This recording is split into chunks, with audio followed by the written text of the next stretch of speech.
Hi friends, welcome to my channel.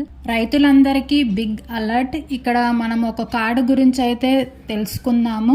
ఈ card తప్పనిసరిగా ప్రతి ఒక్క రైతు దగ్గర ఉండాలి. ఎందుకంటే మీకు రావాల్సిన పిఎం కిసాన్ డబ్బులు కానీ సఫల్ యోజన డబ్బులు కానీ మీ అకౌంట్లో పడాలంటే తప్పనిసరిగా ప్రతి ఒక్క రైతు దగ్గర ఈ కార్డు ఖచ్చితంగా ఉండాలి. దీని గురించి పూర్తి వివరాలు మనం ఈ వీడియోలో తెలుసుకుందాము. మొదటిసారి కనుక మీరు మన ఛానల్ని చూస్తున్నట్టయితే లైక్ చేయండి, షేర్ చేయండి, సబ్స్క్రైబ్ చేయండి, బెల్ ఐకాన్ మీద నొక్కండి.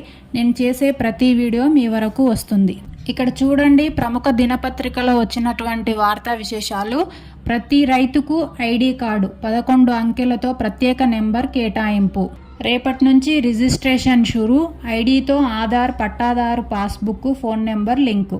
భూమి రకం, పంటల సాగు వివరాలు నమోదు. కేంద్ర అగ్రికల్చర్ స్కీమ్లకు కీలకం కానున్న ఫార్మర్ ఐడి. కేంద్ర ప్రభుత్వం చేపట్టిన ఫార్మర్ ఐడి ప్రాజెక్టు అమలుకు రాష్ట్ర ప్రభుత్వం సిద్ధమైంది. ఈ ప్రాజెక్టు కింద ప్రతి రైతుకు 11 నెంబర్ల యూనిక్ ఐడి కేటాయించి వారికి ఉన్న భూమి రకం, సాగు, వ్యక్తిగత వివరాలను డిజిటల్ రూపంలో ప్రభుత్వం నమోదు చేయనుంది. ఇప్పటికే అగ్రికల్చర్ ఎక్స్టెన్షన్ ఆఫీసర్లు శిక్షణ ఇచ్చి ప్రభుత్వం మే 5 నుంచి రిజిస్ట్రేషన్ ప్రక్రియను ప్రారంభించింది.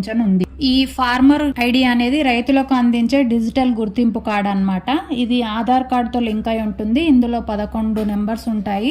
ఇందులో ఆధార్ నెంబరు, మొబైల్ నెంబరు, పట్టాదారు పాస్బుక్ వివరాలు, భూమి రకం, ఎర్ర నేల, నల్ల నేల, తరిమెట అనే రకాల నేల గురించి ఉంటుంది, సర్వే నెంబరు, సాగు చేసిన పంటల తదితర సమాచారం నమోదు చేస్తారు. ఈ ఐడి ద్వారా రైతు సాగు చేసే వివరాల చిట్టా అంతా ఒకే క్లిక్ తో తెలుసుకోవచ్చు. కేంద్ర అమలు చేస్తున్న Kisan Samman Nidhi, soil health card, Fasal బీమా యోజన వంటి పథకాలకు ఇది తప్పనిసరిగా కావాల్సిందే. ఈ ఐడి లేకుండా రైతులకు ఇకపై ఈ పథకాల ప్రయోజనాలు లభించవు. అయితే రాష్ట్ర ప్రభుత్వం అమలు చేస్తున్న రైతు భరోసా, రైతు బీమా వంటి పథకాలకు ఈ ఫార్మర్ ఐడి అవసరం లేదని రాష్ట్ర వ్యవసాయ శాఖ స్పష్టం చేసింది. మే 5 నుంచి రాష్ట్ర వ్యాప్తంగా ఏఈఓలు రైతుల నుంచి వివరాలు సేకరించే ప్రక్రియ ప్రారంభిస్తారు. రైతులు ఆధార్ కార్డు, పట్టాదారు పాస్బుక్, మొబైల్ నెంబర్తో స్థానిక ఏఈఓను సంప్రదించాలి.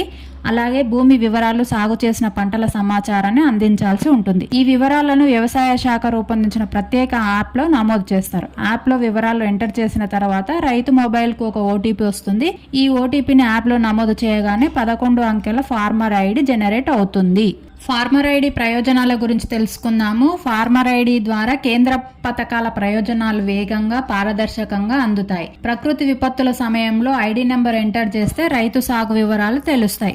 పదే డాక్యుమెంట్లు సమర్పించాల్సిన అవసరం, పేపర్ వర్క్స్ లేకుండా ఒకే ఐడితో అన్ని సేవలు అందుబాటులోకి వస్తాయి.